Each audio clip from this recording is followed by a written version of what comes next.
রাত অনেক গভীর, তবুও প্রাসাদের প্রতিটি দেওয়ালে অদৃশ্য এক অশান্তি ধীরে ধীরে ছড়িয়ে পড়ছে নিঃশব্দে।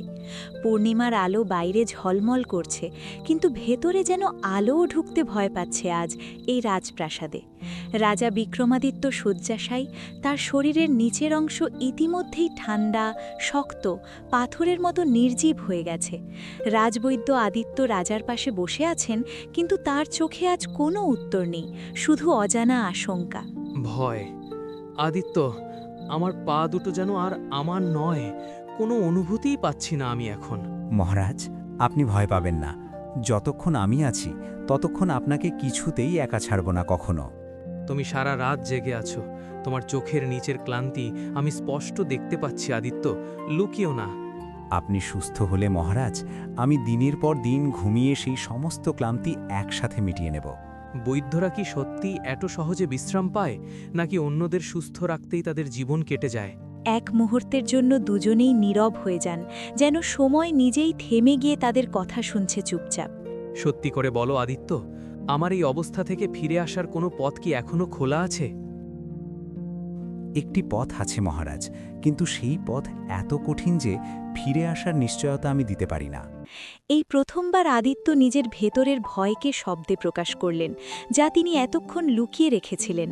তুমি কি সেই পথে যাবে আদিত্য, জেনেও যে হয়তো তুমি আর এই প্রাসাদে ফিরে আসতে পারবে না? আপনি যদি না বাঁচেন মহারাজ, তাহলে এই প্রাসাদ, এই রাজ্য সবকিছুই আমার কাছে অর্থহীন হয়ে যাবে। রাজার চোখ ভিজে ওঠে, কিন্তু তিনি তা লুকিয়ে রাখেন, কারণ তিনি দুর্বলতা দেখাতে চান না আদিত্যের সামনে। আমি রাজা হিসাবে কিছু চাই না, কিন্তু একজন বৃদ্ধ মানুষ হিসাবে শুধু তোমার ফিরে আসাটুকুই চাই আদিত্য।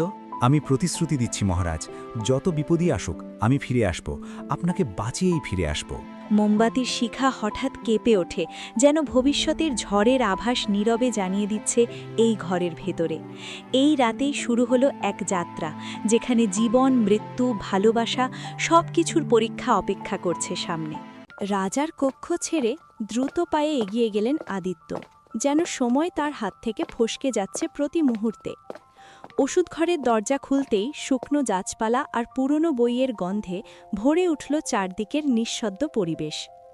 এই ঘরেই লুকিয়ে আছে বছরের পর বছর ধরে জমে থাকা জ্ঞান, যার অনেকটাই এখনও অজানা রয়ে গেছে। হাজারো গ্রন্থের মাঝে একটি ধুলোমাখা বই আলাদা করে নজরে পড়ে, যেন সেটি নিজেই ডাকছে আদিত্যকে কাছে। গুরু মৃত্যুর আগে বলেছিলেন, এই গ্রন্থ খুলবে তখনই যখন সব পথ বন্ধ হয়ে যাবে তোমার সামনে। আজ সেই দিন এসেছে যখন কোনো ওষুধ কাজ করছে না, আর সময় ধীরে ধীরে ফুরিয়ে যাচ্ছে নির্দয়ভাবে। গুরুদেব, আজ আমি আপনার কথা মতো এই গ্রন্থ খুলছি। আশা করি আপনি আমাকে সঠিক পথ দেখাবেন। বইয়ের প্রথম পাতা খুলতেই যেন কোনো অদৃশ্য শক্তি ঘরটিতে প্রবেশ করেছে।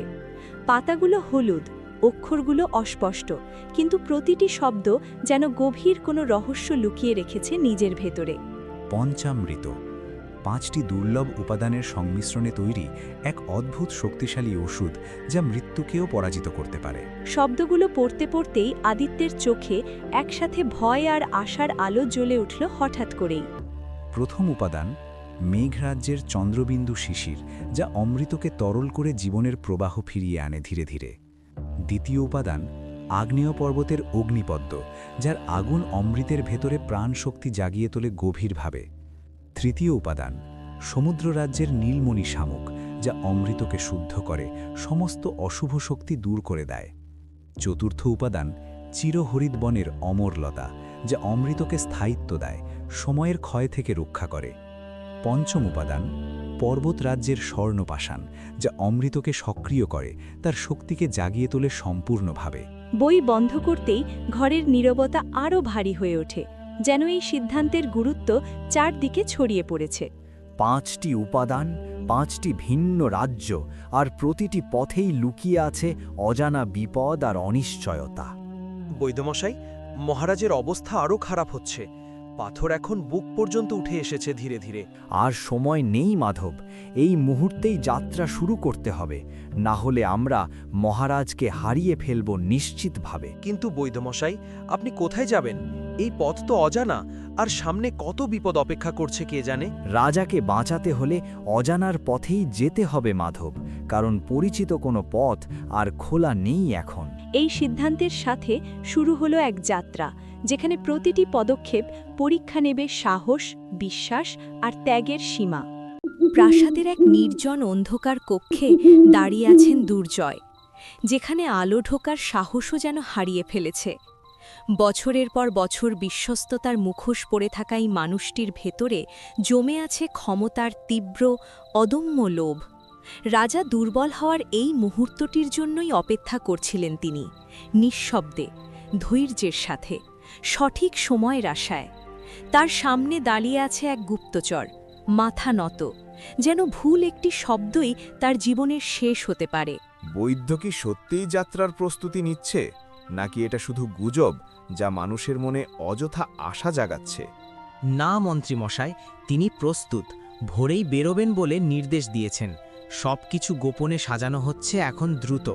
দুর্জয়ের ঠোঁটের কোণে ধীরে ধীরে এক অদ্ভুত হাসি ফুটে ওঠে, যা আনন্দের নয়, বরং হিসেবি নিষ্ঠুরতা।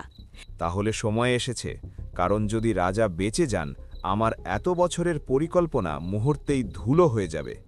তার কণ্ঠে কোনো রাগ নেই, শুধু ঠান্ডা এক নিশ্চয়তা, যেন সিদ্ধান্ত অনেক আগেই নিয়ে রাখা হয়েছে।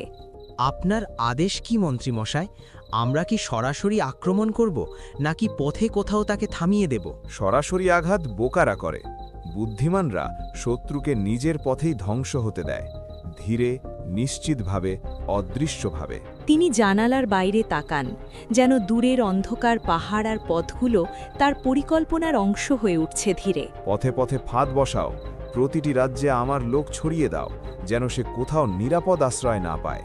যদি সে সব বাধা পেরিয়ে যায়, যদি কোনোভাবে উপাদানগুলো সংগ্রহ করে ফেলতে সক্ষম হয়, তবুও শেষ পর্যন্ত, তাহলে তার ফেরার পথটাই শেষ করে দাও, যেন সে বাঁচলেও ফিরে আসার সুযোগ আর না পায় কখনো। এটা শুধু একটা পরিকল্পনা নয়, এটি এমন এক জাল যেখানে শিকার নিজেই হেঁটে গিয়ে আটকে পড়বে নিশ্চিতভাবে। আপনার নির্দেশ মতোই হবে মন্ত্রীমশাই। আমি এখনই লোক পাঠিয়ে দেব। প্রতিটি পথে নজরদারি বসানো হবে, দ্রুত। মনে রেখো, কোনো ভুল যেন না হয়, কারণ এই খেলায় আমি হারতে পারি না, কোনো অবস্থাতেই না। তার চোখে এক ঝলক আগুন দেখা যায়, কিন্তু সেই আগুন রাগের নয়, এটি ক্ষমতার ক্ষুধার প্রতিফলন। রাজা দুর্বল, রাজ্য অস্থির, আর মানুষ ভীত। এমন সময়ই নতুন শাসকের প্রয়োজন হয় সবচেয়ে বেশি। তার কথায় কোনো দ্বিধা নেই, যেন সে নিজেকেই ইতিমধ্যে সিংহাসনে বসিয়ে ফেলেছে নিজের কল্পনায়। আমি যাচ্ছি মন্ত্রীমশাই। আপনার পরিকল্পনা অনুযায়ী সব ব্যবস্থা এখন থেকেই শুরু করা হবে, নিঃশব্দে, অদৃশ্যভাবে। গুপ্তচর চলে গেলে কক্ষটি আবার নীরব হয়ে যায়, কিন্তু সেই নীরবতার ভেতরে লুকিয়ে থাকে আসন্ন ঝড়ের শব্দ। যাও বৈদ্য, যত দূর পারো যাও, শেষ পর্যন্ত তোমার পথই তোমাকে ধ্বংসের দিকে নিয়ে যাবে ধীরে ধীরে। এই অন্ধকার কক্ষেই জন্ম নিল এক ষড়যন্ত্র, যা শুধু একজন মানুষ নয়, পুরো রাজ্যের ভবিষ্যৎ বদলে দিতে পারে।